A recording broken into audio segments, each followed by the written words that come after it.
Diogenes नाम का दार्शनिक एक बार सिकंदर से उसकी बात चल रही थी।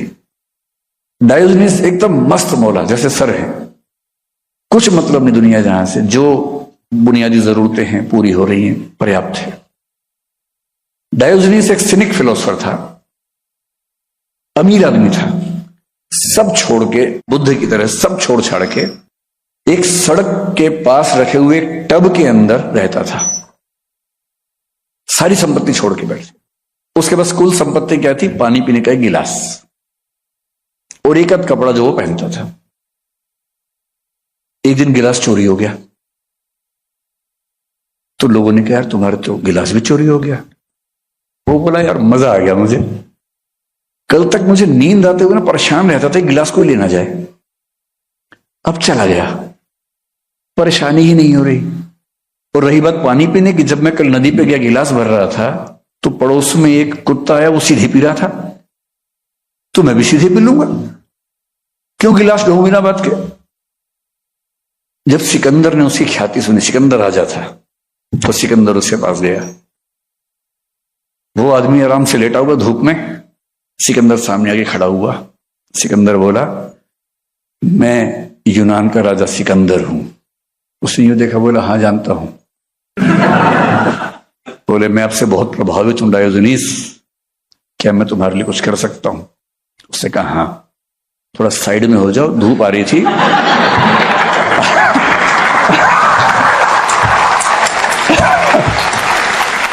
आपने बिना बात के धूप रोक ली है, साइड में हो जाइए, और धूप अच्छी तो आप भी लेट जाइए साथ में, क्या दिक्कत है?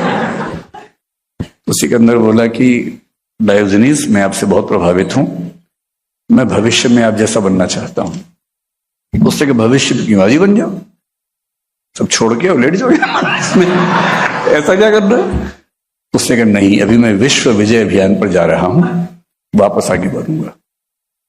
तो उसने कहा सिकंदर नोट कर लो, दुनिया को जीतने की इच्छा रखने वाला खुद को कभी नहीं जीत पाता है। अगर दुनिया को जीतने की इच्छा से मुक्त हो जाओ तो यहां आना। और कहते हैं कि उसी ने कहा था जिस दिन तुम मरोगे उस दिन समझोगे तुम जीवन भर निरर्थक चीजों में उलझे रहे थे। और कहने वाले कहते हैं कि जब सिकंदर मरा उसके दोनों हाथ खाली थे, उसने उठा के दिखाए, जब मरा सिकंदर तो दोनों हाथ खाली थे। कविता की पंक्ति है।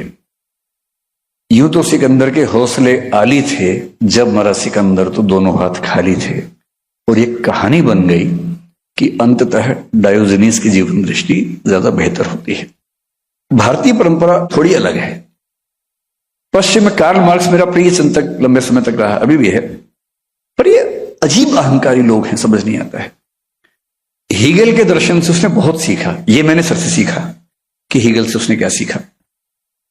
हीगल ने डायलेक्टिक आइडियलिज्म नाम से एक सिद्धांत दिया, मार्क्स ने उसको डायलेक्टिक मेटेरियलिज्म कर दिया। और फिर कहा कि हीगल ठीक कह रहा था, बस वो सिर के बल खड़ा हुआ था, मैंने उसको सीधा कर दिया। अरे अपने गुरु के बारे में बात करने की तमीज है आपको भाई? आप दुनिया के बहुत महान चिंतक हैं, मान लिया, जिससे सीखा है उसके बारे में ऐसे बात करेंगे? और उसी मार्ग से आगे चल के सीखा जॉर्ज लुकास ने, जहां से नियो मार्क्सिज्म पैदा हुआ। और जॉर्ज लुकास क्या कह रहा है?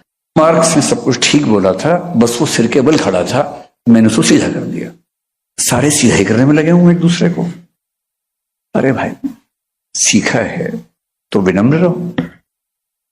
मैं भारतीय परंपरा का बड़ा सम्मान करता हूं इस मामले में। यहां गुरु का महत्व भगवान के बराबर होता है। ये जरूर है कि ऐसा गुरु होना हर किसी के बस की बात नहीं होती, लेकिन अगर कोई सच में गुरु है, और गुरु शब्द का मतलब क्या होता है? जो हल्का ना हो। गुरु मतलब जिसमें गुरुत्व हो, खींचने की क्षमता हो, भार वहन करने की क्षमता हो, जिसमें वजन हो। गुरु शब्द का शाब्दिक अर्थ ये होता है। अगर कोई सच में गुरु मिलता है, मैं सौभाग्यशाली हूं कि मुझे एक मिले हैं। सर से मैं मिला पिछले 30 साल में 3 बार हूं, और मेरा एनुअल रिचुअल है, टीचर्स डे पे एक लंबा मैसेज बना के सर को भेजता हूं हर बार, और लिखता हूं कि सब कुछ आपसे लिया है, तुक्के मेरे लग गए हैं, लेकिन सारा का सारा लिया मैंने आपसे है। तो उसी रिचुअल से मेरा एक वार्षिक कृतज्ञता ज्ञापन कम से कम होता रहता है, और मुझे तसल्ली मिलती है कि मैं अपनी जिम्मेदारी निभा पा रहा हूं। भारतीय परंपरा में कबीरदास ने जो कबीर सर के प्रिय कवि भी हैं, मेरे प्रिय कवि भी हैं, जब बैच खत्म हुआ तब मुझे कबीर के एक दोहे का मतलब और गहराई से समझ में आया। मैं फिर कह रहा हूं कि हिंदी साहित्य के नोट्स मैंने बना लिए थे, पढ़े, मैं सफल हो गया, नौकरी मिल गई, बड़ी बात है, फिर भी छोटी बात है, इतनी बड़ी बात नहीं। मैंने भी कई बच्चों को नोट्स बनवाए, पढ़ाया, उनमें से लोगों ने नोट्स याद किया, आईएएस बन गए। एक अर्थ में बड़ी बात है, पर यह बहुत बड़ी बात नहीं है। ठीक है, हो गया, ऐसी क्या खास बात है। कबीर बहुत परेशान होने के बाद गुरु से बोलते हैं कि मुझे बस मंत्र दो भाई, जीवन कैसे जीना है। तब शायद उनके गुरु ने कुछ मंत्र दिया और तब कबीर लिखते हैं, सतगुरु हमसु रीझ कर कहया एक प्रसंग, बरस्या बादर प्रेम का भीज गया सब अंग। सतगुरु ने हमसे खुश होकर एक ऐसी बात कही, ऐसा लगा कि प्रेम का बादल फट गया हो और सारे अंग भीग गए। तो यहां प्रेम को ज्ञान कर सकते हैं। सतगुरु हमसु रीझ कर कहया एक प्रसंग, बरस्या बादर ज्ञान का भीज गया सब अंग। और वो जो एक इंटरडिसिप्लिनरी अप्रोच, जिज्ञासा, हर विषय को समझने की अकुलाहट, वो सब चीजें जब मिली, और मैं सोचता हूं कि मैं कैसे धन्यवाद करूं। पहली बार मुझे मौका मिला कि मैं सबके सामने ये सब बातें बोल सकूं, वरना मैं अंतर्मुखी हूं, सर मुझसे भी ज्यादा अंतर्मुखी हैं। तो मैं सोचता हूं कि अगर हम दोनों अकेले मिलें तो क्या होगा। हम 1 घंटा चुप बैठेंगे, फिर उठ के चले जाएंगे, क्योंकि मैं सर के सामने बोल नहीं सकता, सर वैसे ही काम बोलते हैं, तो कैसे क्या बात होगी उसके बाद। तो तुलनाओं में कहना हो तो अध्यापक की भूमिका एक तो होती है रत्नावली जैसी, तुलसीदास के साथ जो हुआ था। तुलसीदास बहुत महान कवि हैं, लेकिन शुरू से नहीं थे, पत्नी के प्रेम में अंधे थे। पत्नी के प्रेम में अंधा होना बुरी बात है कि अच्छी बात है, पता नहीं आज का जमाना क्या सोचेगा, लेकिन वहां ऐसा माना गया कि थोड़ा ज्यादा अंधापन हो गया था। इतने अंधे हो गए थे कि पत्नी एक दिन बोली कि मायके जा रही हूं या भाई के जा रही हूं, मतलब भाई के घर जा रही हूं। अब इनकी बेचैनी का आलम ये कि मैं तो आज ही जाऊंगा, ससुराल चला जाऊंगा मिलने के लिए। रास्ते में नदी थी, उफनती हुई नदी, पुल टूट गया था बाढ़ से, कैसे जाएं। बेचैनी का आलम ये कि एक लाश तैर रही थी, उस पर चढ़ के पार करके पहुंच गए, लाश को नाव बना के पहुंच गए। फिर पहुंचे घर, बाहर से आवाजें दी, किसने खोला ही नहीं, आधी रात का समय था। ये पता था कि उनकी पत्नी 2nd फ्लोर पे रहती है। एक रस्सी दिखी, रस्सी चढ़ के पहुंचे 2nd फ्लोर पे, नॉक किया, पत्नी ने दरवाजा खोला, चौंक गई कि ये यहां कैसे पहुंचे, 2nd फ्लोर पे कैसे आ गए। बोले रस्सी थी, उस पर चढ़ के आ गया। रस्सी, बाहर जाकर देखा रस्सी नहीं, सांप था वो। आदमी जब अंधा होता है प्रेम वासना में, तो सांप पे चढ़ के सोचिए कोई जा रहा है।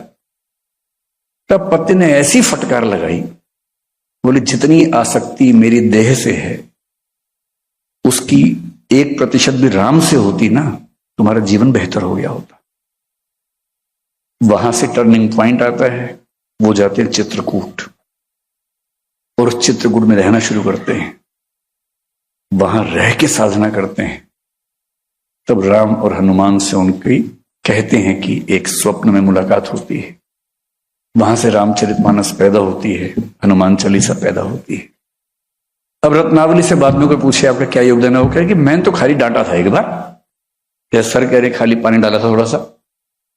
और वो डांट कितनी क्रांतिकारी है, विद्योत्तमा न डांटती कालिदास को तो वो कभी कालिदास न बनता। एक मूर्ख किस प्रकार व्यक्ति बना रहता जीवन भर, विद्योत्तमा की डांट ने ही उसको कालिदास बनाया। और एक आखिरी उदाहरण जो मुझे सबसे प्रिय है, डॉक्टर अंबेडकर ने लिखा है। अंबेडकर ने जब 10वीं क्लास पास कर ली, वो अपने परिवार, संयुक्त परिवार, अपने पूरे मोहल्ले के पहले व्यक्ति थे जिसने 4थी क्लास पास की थी। 4थी क्लास पास हुई तो बड़ा मतलब माहौल बन गया कि किसी बच्चे ने 4थी क्लास पास की है, ऐसा परिवार था उनका। करते करते 10वीं क्लास पास कर ली। जब 10वीं क्लास पास कर ली तो उनके एक अध्यापक थे, डॉक्टर कृष्ण जी अर्जुन केलुस्कर कहते हैं उनको। किर्लोस्कर जी ने कहा कि तुम पढ़ने में इतने अच्छे हो, अपने समाज में सबसे अलग हो, शायद ही कोई बच्चा है जो इतना गहराई से पढ़ता है, मैं तुम्हें किताब देता हूं पढ़ने के लिए। अपनी लिखी हुई किताब दी जिसका नाम है गौतम बुद्धाचे चरित्र, मराठी किताब है। 1907 की बात है, 1898 में किताब लिखी थी उन्होंने। 1907 में अम्बेडकर ने 10वीं क्लास पास की तो किताब दी। मराठी में गौतम बुद्ध की जीवनी है। और गौतम बुद्ध की जीवनी एग्जैक्टली वो नहीं जो हम सुनते हैं, उसमें कुछ कुछ थोड़े चेंजेस हैं। वो कभी चेंजेस विस्तार में बात करेंगे उसके बारे में, मौका मिलेगा तो। डॉक्टर अम्बेडकर क्या कहते हैं? वो लिखते हैं कि मेरे जीवन का टर्निंग पॉइंट वो किताब थी। वो किताब मुझे ना मिलती तो मैं वो ना होता जो आज दुनिया मुझे जानती है। इसलिए एक महान अध्यापक वो होता है जो अपने विद्यार्थी के अंदर जिज्ञासा पैदा करे, अपने विद्यार्थी को अंतर्दृष्टि दे, अपने विद्यार्थी को एक बेहतर मनुष्य और बेहतर साधक बनने में प्रेरणा दे। इन्हीं शब्दों के साथ ये कहते हुए कि मैं कितना भी कह लूं उस एहसान के नजदीक भी नहीं पहुंच पाऊंगा जो मुझ पे है। भाषा की अपनी सीमा होती है, उन सीमाओं के तहत जो कहना संभव था वो मैंने कहा। असाध्य वीणा कविता में अज्ञेय का प्रियंवत जब वीणा बजा देता है तो लोग उसको थैंक यू बोलते हैं कि आपने कमाल कर दिया, आज तक कोई नहीं बजा पाया, आपने वीणा बजा दी। तो वो ईमानदारी से कहता है पूरी सभा के सामने, श्रेय नहीं कुछ मेरा, मैं तो डूब गया था स्वयं शून्य में। वीणा के माध्यम से अपने को मैंने सब कुछ को सौंप दिया था। सुना आपने जो वह मेरा नहीं, न वीणा का था, वह तो सब कुछ की तथता थी। वह महाशून्य, वह महामौन, अनाप्त, अद्रवित, अप्रमेय, शब्दहीन जो सब में गाता है। और कविता की अंतिम पंक्ति है कि उठ गई सभा, सब अपने अपने काम लगे, युग पलट गया। मैं भी अंतिम पंक्ति यही कहूंगा, आज का भाषण भी जो आपने सुना है वो भी मेरा नहीं था, वो भी यहां से आया है। धन्यवाद।